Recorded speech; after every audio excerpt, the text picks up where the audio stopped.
classe, on va pouvoir commencer. Est-ce que c'est bon pour tout le monde? L'image est assez claire? Bon, parfait. Alors, le sujet du jour... Qu'est-ce qu'il ne le voit pas?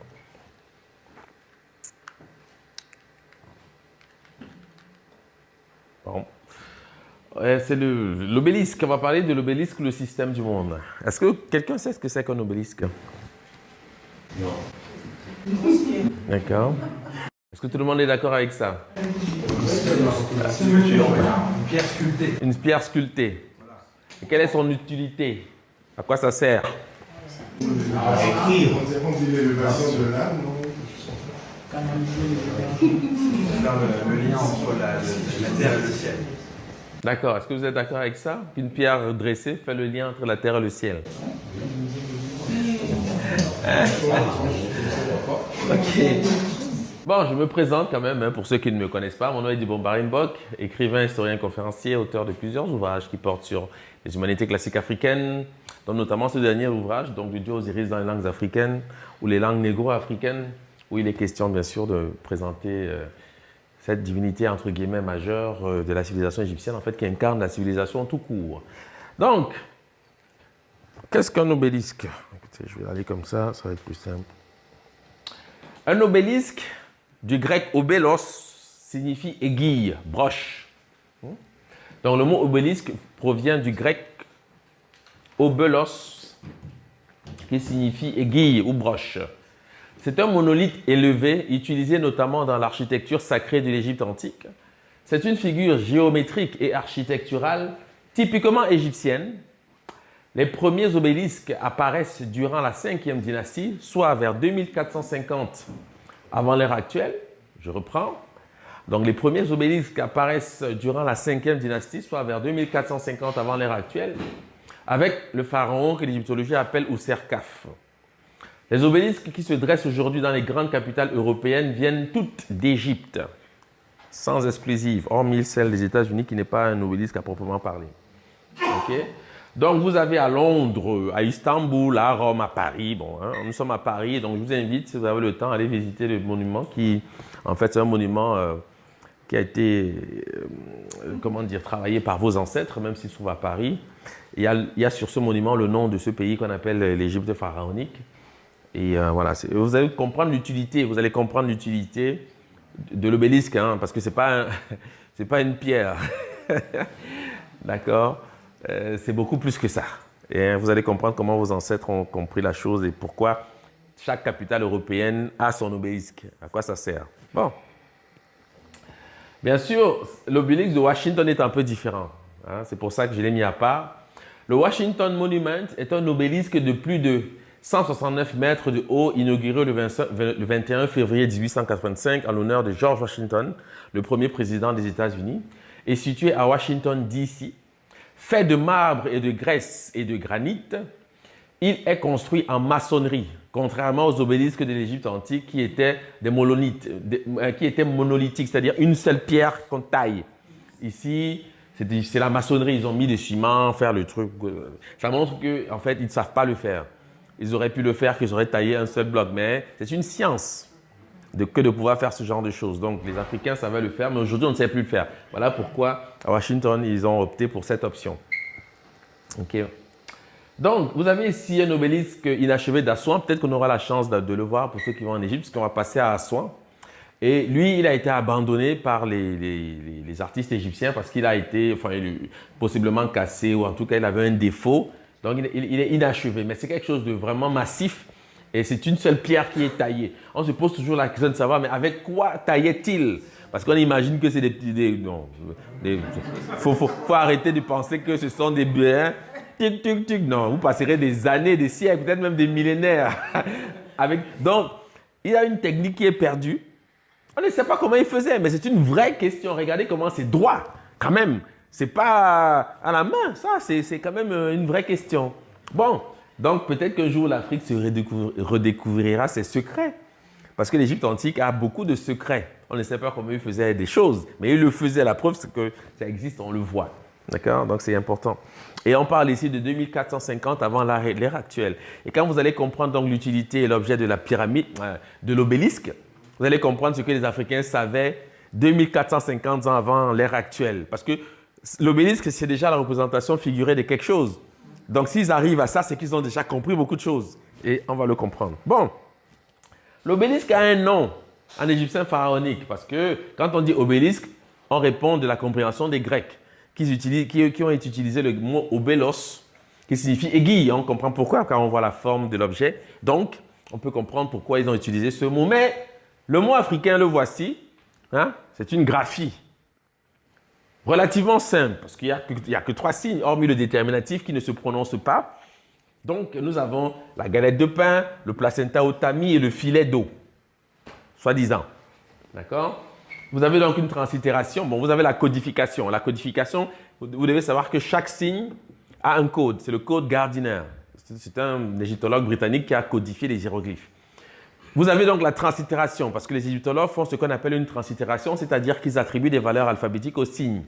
On va vous dire que ça, c'est le T, et ça, c'est le K, ou je ne sais pas comment ils le disent, le K, ou en tout cas un X, et puis ça, c'est le N. Donc, ils lisent Tekken quand ils veulent vocaliser. Tekken. Tekken. Hein? Ça me rappelle un jeu. Un jeu de baston. Voilà. Tekken. C'est comme ça qu'ils lisent ça. OK? Traduction obélisque. Bon. On passe. La beauté de la chose, c'est qu'en égyptien pharaonique, nous avons ce qu'on appelle des homographes. Parce que ça facilite la vie. Quand vous comprenez comment ça marche, vous avez le nom de l'obélisque ici. Et vous avez ces homographes. Blessé, notamment à l'œil, et ibis. Est-ce que vous êtes d'accord que ce sont des homographes? Si oui, expliquez-moi pourquoi je sais que ce sont des homographes. Déjà, définissez-moi ce que c'est qu'un homographe. Qu'est-ce que c'est qu'un homographe? Xavier. C'est une graphie qui partage les mêmes signes avec une autre graphie. D'accord? Est-ce que tout le monde est d'accord avec cette définition? Oui. D'accord. Est-ce que le nom de l'obélisque partage les mêmes signes avec ces deux graphies? Oui. Lesquels? X1, A1. Mais comment je sais qu'ici c'est le nom de l'obélisque et ici c'est le nom de l'ibis?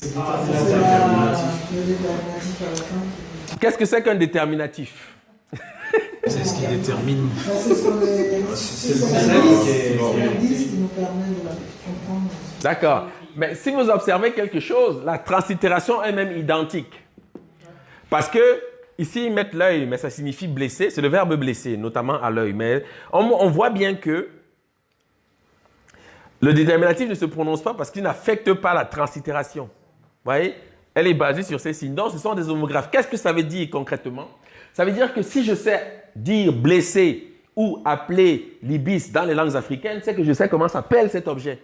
Automatiquement. Parce que le mystère, c'est quoi? Le mystère, c'est l'obélisque. Je ne sais plus son nom aujourd'hui, j'ai perdu la mémoire. Mais l'Afrique sait encore dire blessé. L'Afrique sait encore dire ibis. On connaît cet oiseau. Donc, si je dis ibis dans les langues africaines, je suis censé utiliser le même mot pour nommer l'obélisque. C'est automatique. Est-ce que chacun comprend l'exercice? Est-ce que tu comprends l'exercice? Oui. Ok, répète ce que je viens de dire. Qu'est-ce que je viens de dire? Déjà, on a trois homographes. D'accord. L'œil là veut dire blessé. Un œil veut dire signe blessé. De l'autre côté, le signe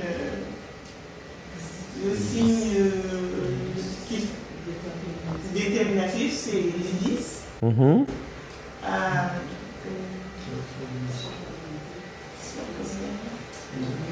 Quelle est la conséquence? Quand j'observe des homographes comme ici, quelle est la conséquence au niveau de la langue parlée? Ok, réponds. Qu'est-ce que ça veut dire? Quand j'observe des graphies qui ont les mêmes signes, mais des sens différents, ça veut dire que dans la langue parlée, je dois observer quoi? Les mêmes signes, la même chose. Je dois observer la même chose, en fait. Non. Précise. Tu comprends, mais le mot, je veux le mot. Quand je vois des homographes. Le même son. Voilà, le même mot. Même mot, hormis les mutations phonétiques. Mais c'est le même mot. Parce que si j'utilise les mêmes signes, ça veut dire que c'est le même mot. Ou parce que c'est le lexique, c'est le vocabulaire. Où est-ce que je veux dire? Si je présente cette graphie, je vois se répéter les mêmes signes, ça veut dire que c'est le même mot. Dans les langues, c'est sûr. Parce que ce sont des homophones. Donc, parce que les homographes témoignent des homophones. Les homophones, c'est les mots qui se prononcent de la même façon. Les homographes, les graphies qui s'écrivent de la même façon. Donc, si j'observe ces correspondances, ça veut dire que c'est le même mot. Je n'ai même jamais cassé la tête. Donc, l'effort maintenant consiste à vérifier dans les langues africaines. Mais est-ce qu'il y a un mot pour dire blessé déjà en partant? Si vous trouvez ça, sachez que vous avez trouvé ça, c'est clair. Oui, c'est clair. Donc, on va réveiller l'obélisque. On va avoir le mot de nos ancêtres. Oui. Question. On voit blessé, œil. Oui. Est-ce qu'en disant blessé ou en disant œil, Blessé. c'est le mot comme c'est en parenthèse ou c'est le mot Je ne sais pas. avoir? Parce que j'ai des mots en fait. Oui, je sais. C'est pour ça, je sais. Oui. C'est par rapport à la tonalité des langues africaines. Oui. Ce qui me vient en tête un exemple en fond, je ne suis pas du tout bon, je ne sais pas, il y a un minimum. Oh, je t'écoute. Il y a un mot, par exemple, pour dire mouche, c'est pour dire beaucoup. C'est quasiment le même mot, mais c'est dans la tonalité, c'est Oui. pas du tout pareil. Oui, mais pour les anciens Égyptiens, cela ne compte absolument pas. Ils ne règlent pas les graphies sur la tonalité au sens où les voyelles qui apportent la tonalité ne font pas partie de la racine consonantique. C'est la raison pour laquelle, quand on transitère, on n'utilise jamais les voyelles. C'est-à-dire que on sait que la racine du mot, c'est toujours les consonnes. Les racines sont toujours consonantiques. Les voyelles ne font pas partie des racines parce que c'est les voyelles précisément qui introduisent les mutations. C'est ça. Mais que je dise do, do, do, do dans le système hiéroglyphique, j'écrirai de la même façon. Dans la langue, ça ne désigne pas la même chose, mais c'est le déterminatif qui va savoir de quel do je pars. Tu vois? C'est comme ça qu'ils font. C'est ça, c'est comme ça que ça marche. Bon, donc, le signe directeur, il faut l'identifier. Même si je peux passer directement, je m'impose de l'identifier. Ici, d'après vous, quel est le signe directeur? Placenta. Est-ce que tout le monde est d'accord avec ça? Ce qu'ils appellent le placenta, c'est le placenta ou le tamis. Alors, les égyptologues ne savent pas si c'est un placenta ou un tamis. Ils font des complications. En réalité, c'est simple. Parce que le tamis a la fonction du placenta. Le placenta a la fonction d'un tamis. Le placenta, c'est un filtre. Donc, c'est pour ça qu'ils tâtonnent. Mais quand en fait, ça, c'est un panier. Mais on peut même dire que c'est un panier. Parce qu'on peut tamiser avec le panier. Donc, les mots du placenta dans les langues africaines s'apparentent aux mots du tamis parce que la fonction est la même. Voilà pourquoi on ne sait pas trop si c'est un placenta ou un tamis. Mais ça n'a aucune espèce de conséquence quand on comprend que l'objet, en fait, pratique de la chose renvoie à la même idée, on va dire. Donc, je dois déterminer le signe directeur. Effectivement, le signe directeur, c'est le placenta ou tamis, qui est ici, donc le signe classé AA1, placenta, ils disent, ça c'est le dictionnaire de Faulkner, c'est Coptica. Et puis il y a des attestations ici. Certains disent que c'est un panier, hein, mais bon. Et ici, je l'ai donc singularisé pour qu'on sache bien que c'est lui. Donc ça veut dire quoi? Ça veut dire que si je sais dire placenta, je suis déjà dans la voie. Oui. Pourquoi c'est le placenta qui est le signe directeur? Parce que c'est le signe le plus rare. Parmi ces trois signes qui précèdent le déterminatif, qui n'intègrent pas l'analyse. Le déterminatif ne se prononce pas. Entre la galette de pain, le placenta et le filet d'eau, le placenta, c'est le signe le plus rare dans le système hiéroglyphique. La galette de pain rencontre du féminin. On la trouve partout souvent. Le filet d'eau, il est souvent présent. Le placenta est un peu plus rare. Voilà pourquoi, automatiquement, il est signe directeur. Et son lexique, le vocabulaire qu'il génère doit pouvoir m'introduire à l'intelligence de la graphie, en fait. Donc, c'est ce que nous allons faire. Vous allez voir, la chose, c'est simple. Une fois que vous avez compris ça, en bambara, pour dire le placenta, on dit djogu. En wolof, on dit digen, être femelle. OK? Correspondance. Si vous êtes observateur, vous verrez que ce qu'ils traduisent par teken, c'est ça. Parce que le T, là, c'est un J. Le XC ou le HC, c'est le G. Et le N, c'est ça. Donc, jigen ou djogu, c'est la même chose. Vous observez qu'en bambara, pour dire blessé, c'est jogin. En malinké, c'est joku. Hein, mutation phonétique, c'est blessé. Et en bambara, on dit dougan ou djugan, c'est le kalao. Donc, ils pensent que c'est l'ibis, mais c'est le kalao. C'est le nom du kalao dans les langues africaines. Le kalao, vous allez le voir, c'est un oiseau qui s'apparente à l'ibis. OK? Donc, ce n'est pas l'ibis, c'est le kalao. Ça, c'est le nom du Kalao, mais ils ont mis le déterminatif ibis parce que le Kalao ressemble à ça. Vous allez le voir. Est-ce que chacun comprend l'exercice ici? S'il y a des questions, merci de le préciser. Est-ce qu'il y a des questions? Je reprends. Une fois que j'ai identifié le signe directeur, je sais que c'est celui-ci. Il se dit Djougou. En Wolof, on dit Digen, être femelle. Pourquoi je fais ce rapport? Parce que le placenta est féminin, peut incarner l'idée de féminité. Voilà pourquoi pour moi c'est efficace. Donc je le retiens. J'observe que, en fait, ce n'est pas Teken, parce que le T, si c'est un J, le T et le J, c'est une mutation phonétique. Le J et le T, c'est la même lettre. Le G, là, c'est un X ou un K. Donc le G, XK, c'est la même lettre. Et le N, là, que je trouve ici, c'est ça. C'est ça qu'ils disent Teken. Donc j'ai la racine. Donc je comprends pourquoi ils translittèrent de cette façon. Mais moi, je n'ai pas besoin de translittérer au fond.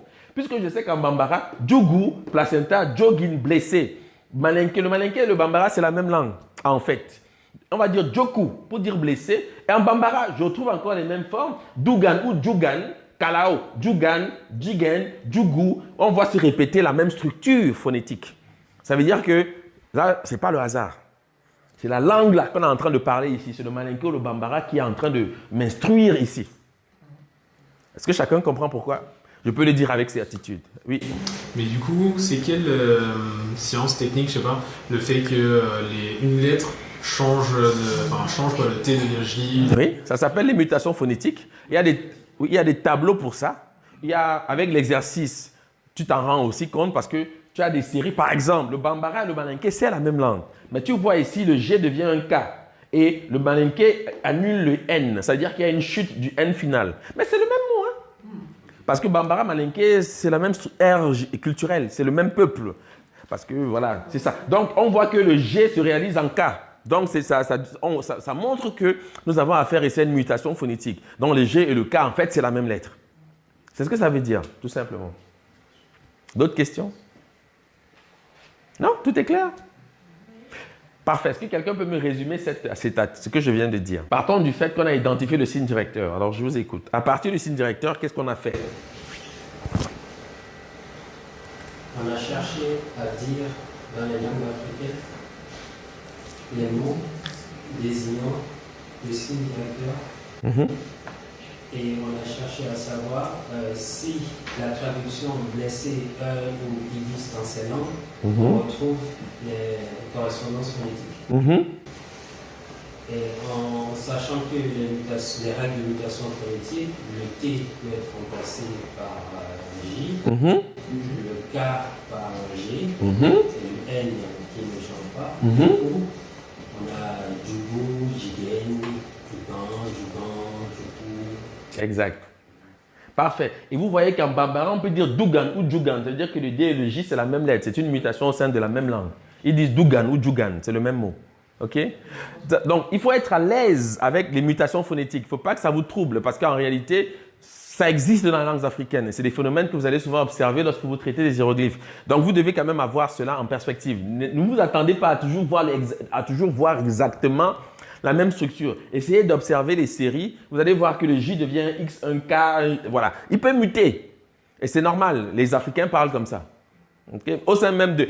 Par exemple, je prends un exemple concret. Par exemple, si vous allez en Martinique, vous allez voir qu'au sud, on ne parle pas tout à fait de la même manière qu'au nord. Alors qu'ils parlent tous martiniquais. Ils se comprennent. C'est-à-dire que l'immigration à la distance introduit des mutations. C'est le cas même pour le Bambara. Au Mali, en Côte d'Ivoire, il y a des nuances. Pourtant, c'est la même langue. Voilà. Oui, une question. Il y avait une question. Non, je voulais faire un petit apport en disant que c'est important de comprendre, de connaître l'alphabet phonétique. Oui, exact. Ça peut aider. On dit le J, on va dire John, on va dire Go, on va dire Tom. On comprend plus facilement comment ça peut aider. Exact. Mais le Wolof, la féminité, tu fais appel à la féminité par rapport au placenta. Parce que je fais correspondre ce placenta au Jigen, être femelle. Parce que le placenta, c'est féminin. C'est ça, c'est pour ça. OK? Donc, on poursuit. Je vais donc vous montrer M. Kalao. C'est lui. C'est lui qui est représenté ici. Et vous devez savoir qu'en Égypte, le Kalao et l'ibis renvoient à la même idée. Parce que c'est Thoth. Qu'il s'agisse du Kalao ou de l'ibis, c'est la même chose. Et c'est ce qu'ils ont redessiné. Ça, donc, il s'appelle Dougan ou Djugan. C'est son nom. C'est vraiment comme ça qu'on lit cette graphie. Ça, c'est la vraie vie. C'est pour cette raison que j'insiste toujours sur le lexique. Parce que les égyptologues vont vous dire ibis. Oui, on comprend. Mais ce n'est pas l'ibis. Ça, c'est le nom du kalao. Et il s'appelle, ce que l'ancêtre a écrit ici, c'est ça. Djugan. C'est ça qu'il a écrit ici.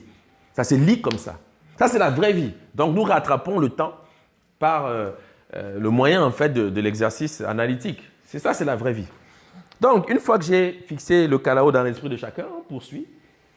Vous vous rendez compte que, en termes de résultats, nous avons donc une certitude. C'est que cette graphie se dit Jogin, blessé. Cette graphie se dit Djugan, blessé. Elle fait apparaître une racine que les égyptologues prennent pour Teken, mais on sait que c'est un J, un X ou un G, un N. Il nous reste donc à solutionner l'obélisque. À votre avis, comment s'appelle l'obélisque, si j'ai compris? Djugan. Hein? À votre avis, vous n'avez même plus le droit d'hésiter. Parce que si vous comprenez comment ça fonctionne, voici le nom. On va vous dire Jogin blessé, Djugan kalao. En bambara, on dit Jogo ou Jogon, mettre en meule, en tas, en tassement. Vous allez comprendre pourquoi ça là, c'est efficace pour décrire ça. Ok? On dit Jogo ou Jogon, mettre en meule, mettre en tas, en tassement. D'accord?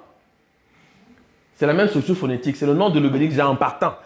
Tout au moins, c'est le concept. Bon, qu'est-ce que c'est qu'une meule? Vous devez quand même savoir. Si vous baladez dans les campagnes, c'est ça, la meule, le tas. C'est toujours une forme conique, déjà en partant. Donc, il y a déjà quelque chose. Ça, c'est ce qu'on appelle une meule. Donc, en bambara, si vous vous baladez dans la campagne malienne, ils vont appeler ça Djugon, Jogon. Mettre en tas, en meule, c'est ça. OK? Ça, c'est pour montrer la forme. Bon, maintenant, la chose, la vérité de la chose, c'est qu'en bambara, on va vous dire Jogo ou Jogon, mettre en meule, en tas, en tassement. En wolof, Djoug, entasser, empiler, tas, pile, assiette, vêtements, etc. En wolof, Djougé, être entassé. En sonenke, Dougani, mettre en meule, en tas, empiler. Togokan, les Dogons disent Tekun. Donc on retrouve le Teken, entasser, mettre en tas, en pile. Dogon, Tegan, entasser, mettre en tas, en pile. C'est la racine qu'ils prennent pour Teken. Ok, ça c'est les mots, les vrais mots pour l'obélisque. Maintenant, pourquoi il parle de tas, mettre en pile? En fait, vous avez déjà le mot. C'est une pile. La pile. Parce que qu'est-ce que c'est qu'un pilier? Qu'est-ce que c'est qu'une pile? Le mot pile en français vient du latin pila, colonne, pilier. Superposition verticale d'objets, ensemble d'objets de même sorte placés les uns sur les autres. Qu'est-ce que c'est qu'une pile électrique? Appareil qui fut initialement réalisé en empilant un bloc de métal, une rondelle de papier imprégnée d'électrolyte et un bloc d'un autre métal et ainsi de suite. C'est ça, une pile. Mais c'est ça l'obélisque. Vous allez comprendre. D'accord? Ça, c'est le schéma d'une pile voltaïque. Et voilà pourquoi les Africains utilisent le fait d'entasser, d'empiler, parce qu'ils savent que la pile se construit de cette façon. C'est ça. Bon. Une fois qu'on a dit ça, un obélisque, du grec obelos, aiguille, est un monolithe élevé utilisé notamment dans l'architecture sacrée de l'Égypte antique.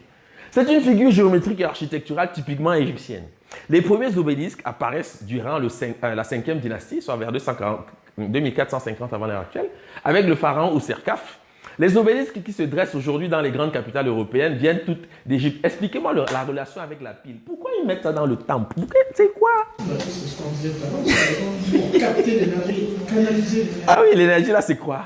C'est les fonds du ciel, là, ou de la terre. Voilà. C'est à ça que servent les obélisques. Capter l'énergie. Capter l'énergie, canaliser l'énergie. Oui? Tu veux dire quelque chose? Le geste, oui. C'est ça. Et comment ça se traduit dans les temples? Ça, c'est en Égypte. Les Égyptiens utilisaient l'obélisque. Aujourd'hui, à Paris, par exemple, vous verrez ceci. Les flèches se dresser, c'est toujours l'obélisque. Les minarets des musulmans, c'est toujours ça. C'est pour ça que je dis toujours aux gens, si vous voulez vous faire une religion et vous voyez un temple qui n'a pas quelque chose qui s'élève, ils sont en train de faire n'importe quoi. Ils perdent leur temps. Parce qu'ils ne sont pas connectés. La connexion, c'est ça. Ici, ils mettent le plomb. Ça, c'est du plomb qu'ils mettent là. Pour qu'il y ait un conducteur. Hein, et ça rentre dans le temple. C'est ça qui nourrit la chose, qui donne une qui, c'est qui est dans la force. Il accumule l'énergie. L'énergie, là, c'est le nyama. Hein, dans le mandé, ça s'appelle le nyama. C'est une énergie impersonnelle qui intervient notamment dans le cas du sacrifice. Mais c'est comme ça que ça fonctionne. La religion, c'est la science. Parce que souvent, quand on croit que la religion, c'est le domaine des incertitudes. Je vais seulement prier que Dieu me... Voilà. C'est donnant. Ouais. Beauté, Django, bonsoir. Bonsoir. Je vous savais juste parce que je suis attendu. D'accord, pas de souci, cher frère. Mais c'était pour passer vous saluer. Je devais être là beaucoup plus tôt, mais malheureusement, c'est les impératifs. On se voit demain. Ok, je laisse continuer. Merci, salut. C'est vrai parce que moi, dans ma langue, on dit il n'y a rien. Pour dire Dieu? Oui, c'est ça. C'est le nom de Dieu. Nyame, il y a des mutations Zama, Zambi, Nzambi, Nyambi, Nambe. C'est la même structure phonétique. Mais le Nyama, c'est une puissance impersonnelle. C'est ça qu'on appelle Dieu. C'est pour cette raison que Dieu n'a pas de camp. C'est à toi d'organiser ta part de religion et puis faire ton deal avec ta chose. Mais ne pas aller dans la chose des autres. Parce que tu lui donnes la force et toi, tu te décharges en fait. Voilà. Donc, il faut rentrer en fait dans nos choses. C'est ça en fait la réalité. Parce qu'une divinité est toujours attachée à un lieu. Notre-Dame de Paris, ce n'est pas la même chose que Notre-Dame de Yaoundé, de je ne sais pas quoi. Ils sont tous chrétiens, soi-disant, mais une divinité est toujours attachée à un lieu.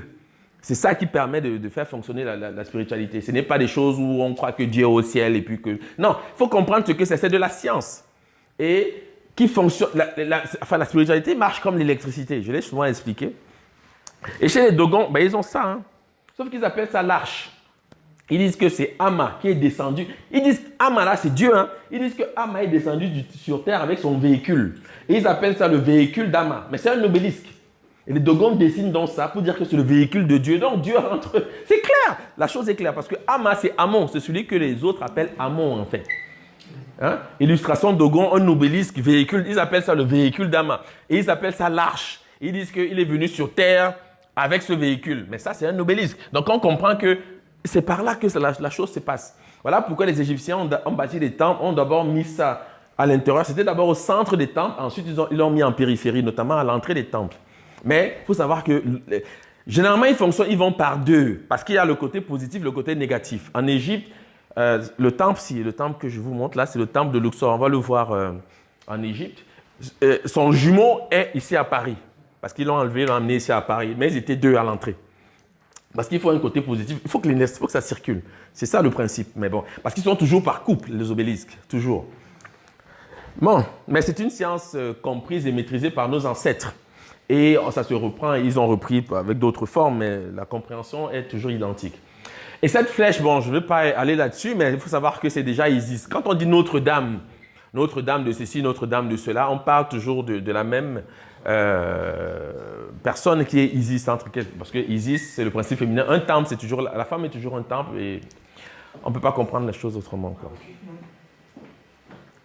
Et ici, elle est décrite en tant que Sirius avec une pointe. Mais c'est cette pointe qu'on retrouve partout, même au niveau de l'obélisque, hein, vous allez le voir. Bon, je parle d'autre chose rapidement pour vous préciser quelque chose. Quand on vous dit maintenant qu'on va vous parler d'Osiris, Osiris est un cercueil. Parce qu'il est quelque part. Et voici le nom de son cercueil. On vous dit que ça, c'est le saint des saints de la religion égyptienne. C'est ça qui fait que l'Égypte était forte dans ce monde. Parce qu'ils vous disent que c'est Isis qui a rassemblé les morceaux du corps d'Osiris. Et partout où elle a trouvé les morceaux du corps d'Osiris, elle a décidé de faire un temple et un tombeau. Donc le temple, c'est toujours un tombeau. L'église, la mosquée, c'est toujours des tombeaux. Parce que il y a toujours des personnes, des saints soi-disant enterrés en dessous. C'est eux qui nourrissent en fait la religion qu'ils font. Mais ça vient d'Afrique. C'est comme ça que les Africains comprennent la religion. Donc le tombeau d'Osiris, c'est écrit comme ça. Vous avez deux piliers, on appelle les piliers Djed soi-disant. Et vous avez le sarcophage. Ok? Et pour comprendre ce que c'est, bien sûr, vous devez savoir ce que c'est que le pilier Djed. Bon. Pour lire, c'est facile vraiment. Ok? Vous avez la paume de la main que l'ancêtre dessine pour nommer le pilier. Parce que ça, c'est un symbole. Ce n'est pas un signe en tant que tel. Donc, pour pouvoir le nommer, on utilise un signe concret qui est une main. Cette main, en bambara, on va par exemple dire, ou en mandinka, ta, action de prendre. Mais le copte lit cette graphie tat, le pilier d'Osiris. D'accord? Mais en kakabe, on dit ta. le feu, l'énergie, l'électricité. Bambara, ta, c'est le feu. En swahili, ta, c'est ce qui produit de la lumière. D'accord? Et n'oubliez pas, c'est le tombeau d'Osiris. Ok? C'est l'énergie. Et en arabe, ils disent tat. En arabe libanais, tat, c'est l'énergie. C'est le nom de l'énergie. Oui? Ben oui, voilà. C'est ça. C'est ça. Donc, on vous dit ce que c'est que Dieu ici. Parce qu'Osiris, il n'y a pas plus fort dans la compréhension. Hein, c'est l'énergie. Dieu, c'est l'énergie. Ce n'est pas quelqu'un qui est assis au ciel avec une barbe. C'est de l'énergie qui circule. Et il s'agit pour nous de canaliser cette énergie. Voilà pourquoi on a toujours besoin de support, ce qu'on appelle les statues, les fétiches, tout ça. C'est ça le support par lequel on canalise cette énergie. Ce sont des accumulateurs en fait. D'accord? C'est comme ça que ça fonctionne. Et c'est clair et net. Hein? Donc, et les conclusions de cela, bien sûr, sont radicales parce qu'on peut passer à d'autres vocabulaires. Je vais vous montrer. N'oubliez pas que ce pilier, c'est un arbre. OK? Et la paume de la main a d'autres noms. Chez les Dogons, par exemple, on dit Numo, la main. Numa, Numo, Numo, la main. Mais il y a des mutations phonétiques ici qui interviennent parce que ce pilier signifie être stable, durable. OK? Et on tombe dans le... Bon, Numo devient Douma, c'est les mutations phonétiques. Honnêtement, je ne veux pas passer beaucoup de temps là-dessus. En Boulou, on dit nom, durée, nom, éternité, nom, durée, ambassade, vivre longtemps, maître du temps. Et on dit nom, vieux, ancien, nomo, vieilli, usé.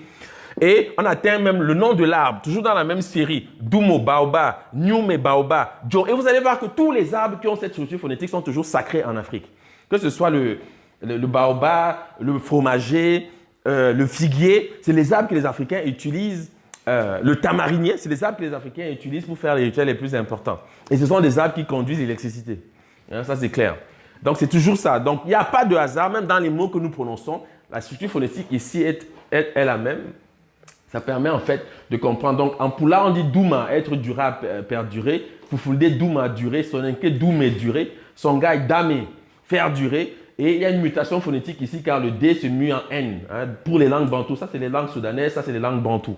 Mais la structure phonétique, la racine c'est qui est toujours la même, quelle que soit la structure que vous sollicitez. Et à partir de la main, on atteint ça bien aisément. Okay? Donc ça montre que cet arbre ici peut être un baobab, un fromager, un figuier. Et vous allez voir dans les descriptions africaines, eh bien, ce sont ces arbres-là qui sont sacrés.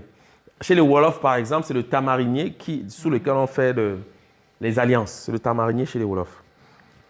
Donc, la conséquence est radicale parce qu'on vous dit que ce pilier représente par exemple la colonne vertébrale d'Osiris. Et le nom du dos, c'est quoi? Nyuma, Nyuma, Nyuma, Nima en Bambara, enfin en Makonde, c'est les langues de Tanzanie, Chiluba, c'est au Congo. En Bassa, Nyum, c'est l'arc-en-ciel. Voilà pourquoi on lui donne plusieurs couleurs. En Maninka, Nyume, c'est le courant, l'électricité. Donc, on comprend que ces deux piliers qui encadrent le corps d'Osiris, Osiris, c'est ça, c'est l'énergie. On traduit en français par courant, électricité. C'est d'ailleurs la raison pour laquelle je vous ai souvent parlé du boli. Le boli qui est le fétiche chez les Bambara, entre guillemets, je dis fétiche entre guillemets. En fait, c'est une outre de peau dans laquelle on a rassemblé les morceaux de l'univers, si on veut. Mais en Égypte, ça s'appelle la nébride. Mais boli en Bambara signifie courir.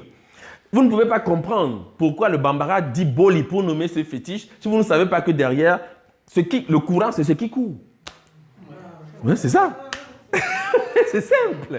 C'est simple. Voilà pourquoi ils appellent ce grand fétiche boli. Parce qu'ils savent que c'est quelque chose qui ressemble au courant. Et personne ne peut nier l'existence du courant. Tu ne le vois pas. Mais tu sais qu'il est fort. Tu sais que ça existe, tu ne peux pas nier. C'est ça Dieu. C'est pour ça que quand on dit Dieu n'existe pas, ceux qui disent ça ne savent pas de quoi ils parlent. C'est-à-dire être athée, parce qu'on ne comprend pas, on veut faire l'intelligent. En Maninka, Nyumeda, c'est la batterie. La batterie. En Bassa, on dit l'Inyuma. L'énergie électrique, c'est toujours Nyuma. L'énergie électrique. Donc, on peut conclure sur cette base, bien sûr, que les Égyptiens savaient ce que c'était que l'électricité. Et on le trouve ici à Dendera, représenté de cette façon. Bien sûr, ils n'ont pas représenté la chose comme aujourd'hui. Mais c'était une culture naturiste. Donc, ils représentent, au lieu de mettre des douilles, ils mettent des fleurs. Au lieu de mettre le filament, ils mettent un serpent. Mais vous savez que ce sont des ampoules. Pourquoi? À cause du djed ici. Donc, ça, c'est un système électrique. Et c'est avec ça qu'ils... Ce sont les grands mystères égyptiens. C'est avec ça qu'ils éclairaient les tombeaux pour faire les... Parce que quand vous rentrez dans un tombeau égyptien, il n'y a pas de traces de charbon, de suie. Ils n'ont pas éclairé à la torche. Ils avaient un système d'éclairage qui ne laisse pas de traces. Or, c'est totalement obscur. Donc, ils voyaient ce qu'ils faisaient. Et pour voir ce qu'ils faisaient, ils utilisaient des lampes électriques. C'est ça. Et depuis 2450 avant l'ère actuelle. Puisque si on a déjà l'obélisque, c'est qu'ils ont déjà compris ce que c'est. Mais c'est resté un mystère parce que le danger, évidemment, est apparent. C'est sûr que ça a dû tuer quelques-uns, ils ont compris que le truc est dangereux. Et ils n'ont pas voulu diffuser, mais ils utilisaient ça pour faire la civilisation, ça c'est sûr. Ah oui, ça c'est clair, c'est net. Et on trouve comme ça représenté, il y a plusieurs images de cette sorte, on ne sait pas trop ce que c'est, qu'est-ce qu'ils représentent. Non, ce sont des ampoules, c'est des trucs allumés. Le djed est là pour peut-être apporter l'énergie, je ne sais pas comment, mais ils avaient la connaissance de ça. Et on peut le déduire quand on voit l'art égyptien. Bon. Nous, c'est aussi quelque chose de bien. Alors, on peut aussi penser que le courant, c'est quelque chose de bien, si l'interdisant, parce que moi, c'est quelque chose de c'est bien, quelque chose de bien. Oh, je ne sais pas, faudrait voir. Mais il n'y a pas de civilisation sans électricité. C'est pour ça qu'au Cameroun, par exemple, bon, ceux qui sont camerounais le savent, on a Eneo chez nous qui nous fatigue. Hein, on coupe le courant tout le temps. On ne peut pas faire la civilisation s'il n'y a pas de courant. Parce que tous les commerces dépendent le pays dépend de l'énergie. Donc quand on parle de Dieu, on croit que c'est seulement ils vont les dimanches tous les jours chanter, mais le pays est dans l'obscurité. Comment vous voulez même... Il faut même comprendre ce qu'on fait. Le progrès, c'est la lumière. Le progrès humain est lié à la lumière. On ne peut pas progresser dans le monde si on n'a pas le courant. Ce n'est pas possible. Et c'est Dieu. Donc, c'est comme ça qu'il faut comprendre la chose. Et c'est beaucoup plus accessible à l'intelligence. Là, on comprend que bon, les temples, là, c'est joli, mais si on travaille, on est aussi dans une prière. Si on fait des choses positives pour le pays, on est aussi en train de célébrer la divinité. Il ne faut pas seulement être dans les églises à perdre son temps et son argent. Mais, pour comprendre ça, eh bien, il faut avoir un certain recul. Bon, je vais vous parler d'autre chose. Ici, vous avez une graphie, c'est le Noun. Parce que vous allez comprendre ce qu'on appelle le Noun, c'est ça. C'est là qu'on capte cette énergie. Voici le nom du Noun. Il y a plusieurs manières de translittérer ici. Ça peut être Noumou, Nou ou Nounou. Ok? Le Copte dit Noun, profondeur, abîme. Le Dogon dit Noun, profond. Maninka, Nyume, le courant. Bon, je présente ça parce que vous devez savoir que c'est la même structure phonétique. On ne dit pas toujours le Noun. Parce qu'on s'attend toujours à voir la structure Noun. Par exemple, chez les Fang, ils disent Ndame, large, spacieux. Hein? Mais Ndam, c'est le nom du fleuve des enfers dans le Mvet. Le Mvet, c'est la tradition épique du peuple Fang. Ils disent Ndam pour dire le fleuve des enfers, c'est le Noum. Hein? Douma. Et si vous voyez, c'est toujours les mots là. Les mots avec le Et les Dogons disent Nomo, le dieu d'eau. C'est ça, c'est la structure phonétique même qui est ici. Et le Nomo, c'est Osiris. Voilà pourquoi Osiris meurt noyé. Parce qu'on ne sait pas dans le mythe expliquer pourquoi Osiris doit mourir noyé. Parce que quand on le jette à l'eau dans le coffre, il va mourir noyé. Parce qu'il est le dieu d'eau. Et c'est dans cette soi-disant eau. Mais ici, ce n'est pas l'eau. Il faut comprendre que ces vibrations-là se rapportent aussi au système électrique. C'est-à-dire qu'on appelle ça filet d'eau parce qu'on ne veut pas... Enfin, c'est les égyptologues qui ont appelé ça filet d'eau. Mais quand vous voyez ça, si on décrit aujourd'hui l'électricité dans un système électrique, n'est-ce pas ceci qu'on va dessiner? C'est ça. Donc ça montre bien qu'il n'était pas naïf, il n'était pas ignorant de ça. Et le Noun, là, ce n'est pas de l'eau au sens l'eau, mais l'eau a beaucoup à voir avec l'électricité, vous le savez. Puisque même quand on dit le courant c'est les barrages. Et les barrages, c'est le courant. On ne peut pas le nier, donc il le savait. Et on va dire à Woum, le figuier. Le figuier, vous allez voir, c'est l'arbre du paradis terrestre. Je vais parler du paradis parce que quand on parle de ces choses, on touche par exemple les histoires d'Adam et Ève. Aoum, en boum, langue du Cameroun, c'est le figuier, c'est les structures phonétiques qui permettent de le révéler. Tuki, Woume, Baobab, Bakoko, Boumé, le Baobab. Figuier, c'est l'arbre de la connaissance du bien et du mal. Donc, avec cette énergie, on peut faire le bien ou le mal. C'est à vous de choisir puisqu'elle est impersonnelle. Et vous avez donc cette description. On va vous dire, en bassin, on va dire Woum. Par exemple, le jardin. Voilà pourquoi on installe ces deux dans un jardin. En lingala, on dit Mbouma pour dire agrume. Voilà pourquoi ils vont prendre la pomme. En Kikongo, on dit Mboma, c'est le python. Voilà pourquoi ils représentent le python. C'est toujours le même mot. En Bassa, on dit Liboum. Lingala, Liboum pour dire le ventre. Mais vous devez savoir que ça, là, ils sont dans le ventre de la maman. Ce sont des jumeaux. Hein? Et les jumeaux, ce sont les divinités les plus importantes, notamment dans le vaudou même. Hein? En tout cas, le vaudou haïtien. Marasa, c'est les divinités les plus puissantes. Les jumeaux, c'est les plus puissants. Et ce sont des jumeaux, il faut le savoir. Voilà pourquoi on fait sortir Ève de la côte. Parce que la côte se dit BC dans les langues bantoues, notamment en Chiluba. Et Bassa, c'est le jumeau. Donc, ils ont utilisé en fait un lexique qui est soutenu par les langues africaines, mais sans le dire. Mais vous devez savoir que ce qu'on appelle le paradis, c'est toujours le ventre de la maman. Quand on dit qu'on était dans le paradis, on était bien, comprenez qu'on était... Et Et boum, c'est les agrumes. Voilà pourquoi ils utilisent les objets, les pommes, tout ça. Et c'est aussi le nom du python. Voilà pourquoi elle est là. Et cet arbre aussi, c'est un figuier. Et si vous voyez le figuier, sachez que c'est le Noun. C'est une image du Noun, une image du pilier d'Osiris. C'est ça, c'est ça. C'est ce qu'ils sont en train de faire ici. C'est comme ça qu'ils ont... alors, le figuier a des fruits qu'on appelle les figues. Et si vous prenez donc, vous allez comprendre pourquoi c'est l'arbre de la connaissance du bien et du mal. Pour dire la figue en copte, on dit loco ou loku, mais c'est le nom de la sorcellerie. Hein, en kikongo, on dit loco, traduit en français par sorcellerie. Voilà pourquoi on dit que c'est le fruit. Voilà, qu'il ne devait pas manger ce fruit. Donc vous voyez, le fruit défendu, voilà, l'interdit. Hein, boloki, liloko, c'est la sorcellerie. Enfin, en français, mais on comprend que c'est la science sacrée.